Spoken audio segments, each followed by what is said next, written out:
मुख्यमंत्री फडणवीस आणि उद्धव ठाकरे यांची बुधवारी मध्यरात्री भेट।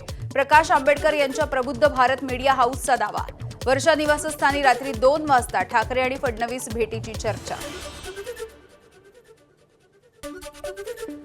उद्धव ठाकरेंच्या सोबत भेट घ्यायची असेल तर लपून छपून जाणार नाही। ठाकरेंच्या सोबत कोणतीही भेट झालेली नाही। मुख्यमंत्री देवेंद्र फडणवीस यांनी केलं स्पष्ट। ज्यांनी बातम्या केल्या त्यांना नोटीस देणार असल्याचा देखील मुख्यमंत्र्यांचा इशारा। आम आदमी पार्टीमधल्या अहंकारी नेतृत्वाला कंटाळून राघव चड्ढा यांनी भाजपची साथ दिल्याचा नवनाथ बन यांचा दावा। भाजपमध्ये आल्यानंतर आता संजय राऊतांनी आरोप करणं बंद करण्याचाही दिला सल्ला। राघव चड्ढाजी यांनी अरविंद केजरीवालजी यांच्या अहंकाराला कंटाळून, इंडी आघाडीच्या महिला विरोधी धोरणाला कंटाळून पंतप्रधान नरेंद्र मोदीजींची साथ देण्याचा निर्णय घेतला। भारतीय जनता पार्टीची साथ देण्याचा निर्णय घेतला। ज्या वेळेला ही सगळी लोक इंडी अलायन्समध्ये होती तेव्हा सगळी धुतल्या तांदळाची होती, चांगली होती असं तुम्हाला म्हणायचं, तेव्हा ती मास लीडर होती असं म्हणायचं, आणि भारतीय जनता पार्टीसोबत आल्यानंतर लगेच त्यांच्यावर आरोप करायचे। संजय राऊत हे धंदे बंद करा। मराठी माणसांची घरं लुटली, बेघर केलं म्हणून संजय राऊत तुरुंगामध्ये गेले होते। भाजपचे मुख्य प्रवक्ते नवनाथ बन यांचा घणाघात। तर दबाव असता तर संजय राऊतांनी सर्वात आधी भाजपमध्ये प्रवेश केला असता असाही टोला। मराठी माणसांची घरं लुटली, पत्राचाळीमध्ये मराठी माणसांना बेघर करून स्वतःचे खिसे भरले म्हणून संजय राऊत तुम्हाला जेलवारी झाली। जर का दबावापोटी भारतीय जनता पार्टीमध्ये प्रवेश करायला लागलो असतो तर संजय राऊत सगळ्यात आधी तुमचा प्रवेश भारतीय जनता पार्टीमध्ये झाला असता। भाजप गुंडांची आणि भ्रष्ट लोकांची पार्टी आहे म्हणणारे राघव चड्ढा हे भाजपमध्ये गेले। संजय राऊत यांचं टीकास्त्र। भाजप बकासूर आहे, त्यांची भूक कधीच थांबणार नाही, संजय राऊत यांचा सवाल। भारतीय जनता पार्टी पक्ष हा गुंडांचा आणि भ्रष्टाचारांचा पक्ष आहे आणि त्या पक्षामध्ये मी कधी जाणार नाही, हे राघव चड्ढांचं वारंवारचं वक्तव्य आहे। मग भारतीय जनता पार्टी जो गुंडांचा पक्ष होता मग आता पवित्र झाला, आणि ज्याने तुम्हाला गुंडांचा पक्ष म्हणाले राघव चड्ढा, तर राघव चड्ढाला घेऊन काय तुम्ही काय त्याला वॉशिंग मशीनमध्ये टाकलं? शिवसेना पक्षाबाबत सुप्रीम कोर्टामधली सुनावणी पुन्हा एकदा पुढे गेल्यामुळे उद्धव ठाकरे दुःखी झाल्याचं संजय राऊत म्हणाले। सध्या ठाकरेंनी संयम ठेवलाय, मात्र त्यांच्या संयमाचा विस्फोट होईल, संजय राऊतांचा इशारा। माननीय उद्धव ठाकरे अत्यंत अस्वस्थ आहेत, वारंवार ते बोलत आहेत की आपल्याला काहीतरी एक भूमिका घ्यावी लागेल, पण आम्ही संयम ठेवला आहे। उद्धव ठाकरे साहेबांचा जो संयम आहे तो अत्यंत महत्त्वाचा आहे। त्यांनी अजूनही संयम राखलेला आहे या बाबतीमध्ये, पण संयमाचा केव्हा तरी स्फोट होईल असं मला त्यांच्याशी बोलताना वाटतं। आमदार संजय गायकवाड यांच्या विरोधामध्ये अदखलपात्र गुन्हा दाखल। आंबी कुटुंबियांचा विरोध असूनही पोलिसांनी अदखलपात्र गुन्हा दाखल केलाय। आंबी कुटुंबियांनी राजारामपुरी पोलीस ठाण्यामध्ये तक्रार अर्ज दिला। धमकीच्या प्रकरणी दखलपात्र गुन्हा दाखल करण्याची होती मागणी। पुस्तक छापून 40 वर्ष झाली, आता वाद निर्माण करणं योग्य नाही, संजय गायकवाड यांच्या शिवीगाळीच्या प्रकरणावरती मुख्यमंत्री देवेंद्र फडणवीसांची प्रतिक्रिया। तर शिवराळ भाषा वापरणं योग्य नाही, एकनाथ शिंदे योग्य समज देतील, फडणवीसांची माहिती।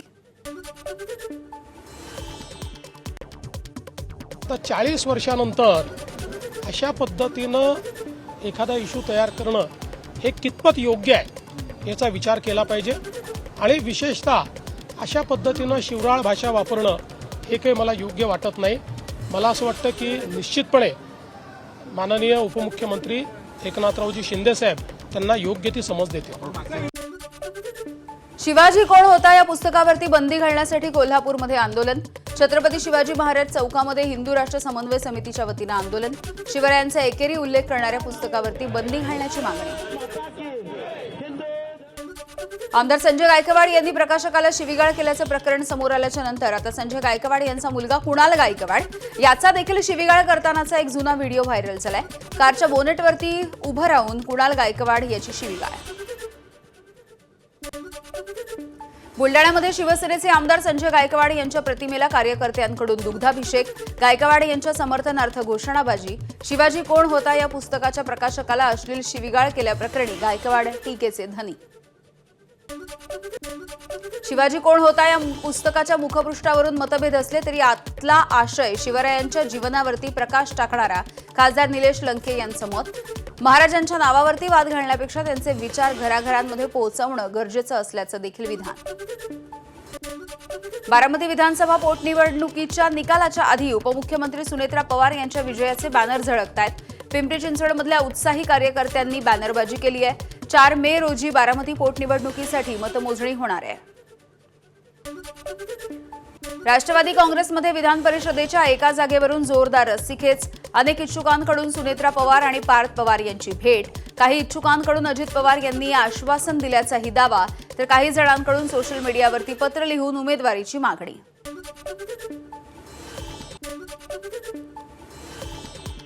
बागेश्वर धामचे धीरेंद्र शास्त्री यांचं नागपूरमध्ये खळबळजनक असं विधान. हिंदूंनी 4 मुलं जन्माला घालायला हवीत, यामधला एक राष्ट्रीय स्वयंसेवक संघाला द्यायला हवा. धीरेंद्र शास्त्री यांचं वादग्रस्त विधान.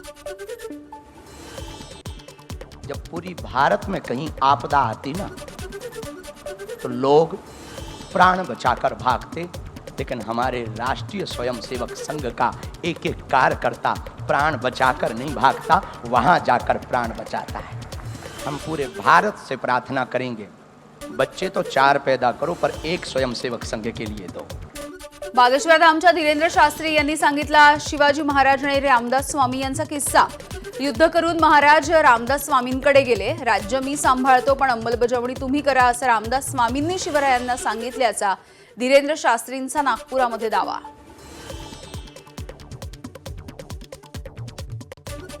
छत्रपति वीर शिवाजी महाराज जब बहुत थक गए युद्ध करते करते, उनको लगा कि हम थक गए. एक दिन स्वामी समर्थ रामदास जी के पास गए. अब कृपा करो कि अब हमें बहुत लड़ना नहीं. स्वामी समर्थ रामदास जी ने मुकुट उठाया और उनके सिर पर रखा. बोले आज से मेरा राज्य है, मैं चलाऊंगा, पर आज्ञा तुम्हें है, तुम्हें संचालन करना है. आपण जो इतिहास आतापर्यंत शिकलो यामध्ये धीरेंद्र शास्त्री यांनी सांगितलेला कोणताही दाखला नाही. मुख्यमंत्री देवेंद्र फडणवीस यांचं धीरेंद्र शास्त्री यांच्या विधानावरती वक्तव्य. महापुरुषांबाबत अनेक लोककथा असतात अशी देखील मुख्यमंत्र्यांची माहिती. काही साधू संत असतात, ते त्यांची मतं मांडत असतात आणि मला असं वाटतं की त्याला नीट कॉन्टेक्स्टमध्ये घेतलं पाहिजे. मुळात त्यांचा म्हणण्याचा उद्देश असा होता की संघ एक अशी संघटना आहे की जिने हिंदू संस्कृतीला, सनातन संस्कृतीला त्या ठिकाणी जिवंत ठेवलं आहे, नवचैतन्य दिलं आहे. त्यामुळे आपल्या घरचा एक मुलगा हा त्या संघामध्ये असावा. शिवराय थकले आणि राजपाट समर्थांकडे दिला, हे धीरेंद्र शास्त्री यांचं विधान अत्यंत संतापजनक. अशी विधानं करून महाराष्ट्राच्या संत परंपरेला आणि विचारांना गालबोट लावण्याचा प्रयत्न असल्याची आमदार रोहित पवार यांची एक्स पोस्ट.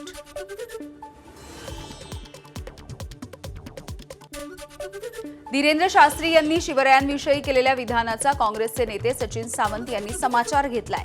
शिवाजी महाराज यांच्याबाबत सांगणारे धीरेंद्र शास्त्री हे कोण आहेत? सचिन सावंत यांचा सवाल. त्यांना वर्तमान माहीत नाही, ते इतिहास काय सांगणार, असाही सचिन सावंत यांचा टोला. धीरेंद्र शास्त्री यांनी शिवाजी महाराज आणि रामदास स्वामी यांच्याबाबत सांगितलेल्या किस्स्यावरून संजय राऊतांनी टीका केली आहे. मी इतिहास तज्ज्ञ नाही, शिवाजी महाराजांचा इतिहास जेवढा माहिती आहे तेवढाच माहीत असल्याचं राऊतांचं विधान. मी इतिहास तज्ज्ञ नाही आहे, आम्हाला शिवाजी महाराजांचा इतिहास जो माहिती आहे तेवढाच माहिती आहे. मी इतिहास तज्ज्ञ नाही आहे, आम्हाला शिवाजी महाराजांचा इतिहास जो माहिती आहे तेवढाच माहिती आहे. दरम्यान बागेश्वर बाबा कोण आहेत? ते काही इतिहास तज्ज्ञ आहेत का? मनसेचे नेते संदीप देशपांडेंचा धीरेंद्र शास्त्री यांच्या शिवाजी महाराजांविषयी केलेल्या विधानावरती आक्षेप.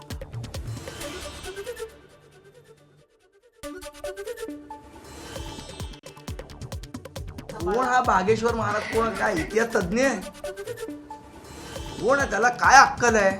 आणि अक्कल नसलेल्या लोकांच्या बद्दल आपण का चर्चा करतोय? त्याचं काय ऐतिहासिक काही त्याच्यावर डिग्री आहे का? त्याचा अभ्यास आहे काय? काय आहे त्या बागेश्वर महाराजाचं? आणि तो काही बोलतो आणि त्याच्यावर आपण चर्चा करायची? मला असं वाटतं आपण स्वतःहून विचार केला पाहिजे की बोलणारी व्यक्ती शून्य आहे की नाही आहे. एखादा रस्त्यावरचा वेडा काहीतरी बोलतोय आणि त्याच्यावर आपण पत्रकार परिषदेमध्ये चर्चा करतोय, मला वाटतं ते योग्य ठरणार नाही. दहिसरमधल्या राड्याच्या प्रकरणी मनसेच्या पदाधिकाऱ्यांची न्यायालयीन कोठडीमध्ये रवानगी करण्यात आली. आरोपींकडून जामिनासाठी अर्ज करण्यात आलाय. माजी खासदार संजय निरुपम यांच्यावरती हल्ला केल्याच्या प्रकरणी मनसे पदाधिकारी आणि कार्यकर्त्यांच्या विरोधात गुन्हा दाखल.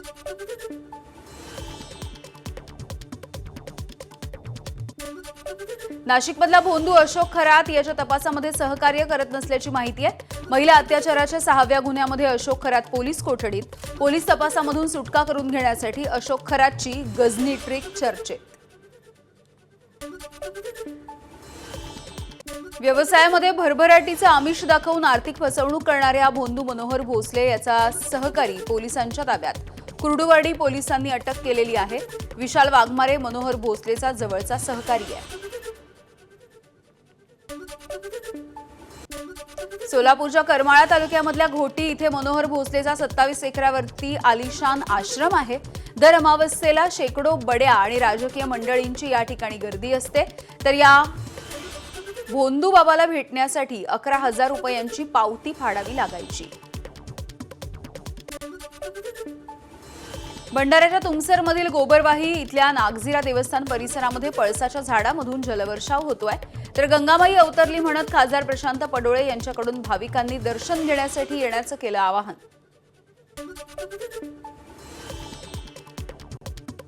पळसाच्या झाडामधून पाण्याचे असे फवारे पडत आहेत, पाऊस आल्यासारखे असे फवारे पडत आहेत आणि सातत्याने ते 3 दिवस पडत होते. जसजसं लोकांना भाविकांना माहीत झालं हा एक प्रकारचा चमत्कारच आहे. तर बादल नाही, पाऊस नाही, उन्हाळा 45 डिग्री टेम्परेचर चालू आहे, पण कसं काय त्या पळसाच्या झाडातून पाणी पडत आहे हा निष्पन्न झाला पाहिजे. नाशिकमध्ये गोदा ते नर्मदा जलयात्रा अभियान आजपासून सुरू. पुण्यश्लोक अहिल्यादेवी होळकर यांच्या त्रिशताब्दी महोत्सवाच्या निमित्तानं या जलयात्रेचं आयोजन.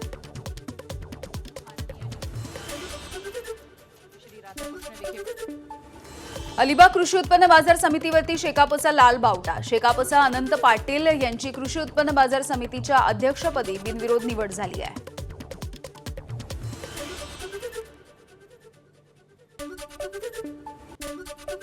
धारावीमधल्या नागरिकांना आता 500 चौरस फुटांची घरं मिळणार आहेत. धारावीमधील चाळी आणि इमारतीमध्ये राहणाऱ्या रहिवाशांना राज्य सरकारचा मोठा दिलासा. मुख्यमंत्री देवेंद्र फडणवीस यांच्या अध्यक्षतेखाली झालेल्या बैठकीतला निर्णय. सुधारित निवृत्ती वेतन योजनेसाठी पुकारण्यात आलेला सरकारी कर्मचाऱ्यांचा संप मागे. गेल्या 4 दिवसांपासून 18 मागण्यांसाठी हा संप सुरू होता. राज्याचे मुख्य सचिव राजेश अग्रवाल यांच्यासोबत झालेल्या बैठकीच्या नंतर लेखी आश्वासन आणि यानंतर संप मागे घेण्याची घोषणा. वाढत्या उन्हामध्ये देशाच्या वीज मागणीचा 2,40,000 मेगावॅटचा एप्रिलचा उच्चांक.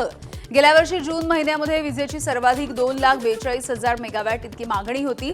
मागणी 2,70,000 मेगावॅटच्या घरामध्ये जाण्याचा देखील अंदाज आहे. देशाची सध्याची वीज निर्मितीची क्षमता 5,24,000 मेगावॅट इतकी आहे.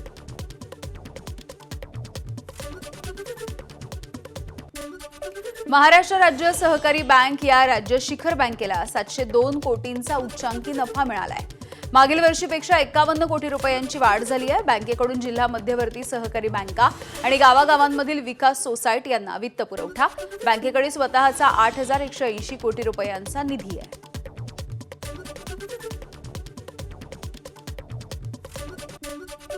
एनडीएचे छात्रसैनिक राहिलेल्या 24 युवा अधिकाऱ्यांची शहीद कर्नल संतोष महाडिक यांना साताऱ्यामध्ये मानवंदना. साताऱ्यामध्ये आजी माजी सैनिकांकडून स्मारकाला अभिवादन. माजी सैनिक तसंच सैनिक फेडरेशन महाराष्ट्र राज्य यांच्याकडून आयोजन. वायओची व्हिजिट इथं ऑर्गनाईज करण्यात आली होती आणि मेन एम होतं या व्हिजिटच्या मागचं की ही वीरभूमी जी सातारा वीरभूमी आहे त्यांच्याकडून प्रेरणा मिळावी ह्या नवीन ऑफिसरला. आणि प्रत्यक्षामध्ये वीर नारी आणि फिजिकल कॅज्युअलिटीज ज्या महिला आहेत त्यांच्याशी आम्ही भेटून त्यांचे प्रॉब्लेम सॉल्व्ह करण्याचा प्रयत्न करणार आहोत. पालघर जिल्ह्यामध्ये युरिया खताचा काळा बाजार सध्या होताना दिसतोय. राजकीय पक्षांचे पदाधिकारीच हे रॅकेट चालवत असल्याचं उघड झालंय. 4 आरोपींना अटक करण्यात आली. 20 लाख रुपयांचा मुद्देमाल जप्त झालाय. फरार असणाऱ्या आरोपींचा शोध सुरू आहे.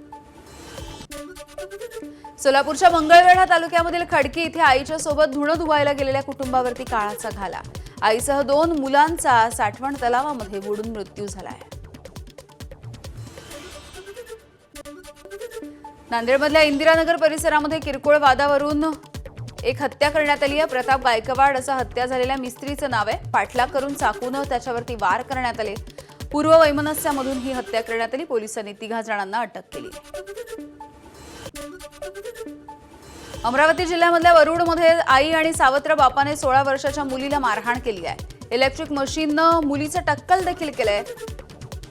आईचा पोटच्या मुलीला शारीरिक आणि मानसिक त्रास. आई आणि बापाच्या विरोधात पोलिसांमध्ये गुन्हा दाखल. मुलीला शासकीय वसतिगृहामध्ये दाखल करण्यात आलाय. हिंगोलीच्या सेनगाव येलदरी महामार्गावरती लिंबाळ तांडा या परिसरामध्ये तोडफोड झाली. सेनगाव पोलिसांमध्ये 12 जणांच्या विरोधात गुन्हा दाखल. शेतकरी अशोक गुगे यांच्या स्कॉर्पिओ गाडीवरती हल्ला आणि 2 जणांना मारहाण. भंडारा जिल्ह्यामध्ये नियम धाब्यावरती बसवून वाळूचा अवैधपणे उपसा. जेसीबीच्या मदतीनं नदीपात्रामध्ये वाळू उपसा सुरू आहे. तसंच जनावरांच्या चराईच्या राखीव जागेवरती देखील वाळूचे ढीग सध्या लागलेले दिसतात. त्यामुळे ग्रामस्थांनी संताप व्यक्त केलाय आणि प्रशासनाकडून कारवाई करण्याची मागणी होती आहे. सांगलीच्या जत तालुक्यामधल्या सनमडीमध्ये तलावामध्ये बुडून 2 शाळकरी मुलांचा मृत्यू झालाय. पाण्याचा अंदाज न आल्यामुळे या 2 जणांचा मृत्यू झालाय. हर्षद कांबळे आणि जगदीश मोरे असे या 15 आणि 14 वर्षाच्या मुलांची नावं आहेत. एबीपी माझा, उघडा डोळे बघा नीट.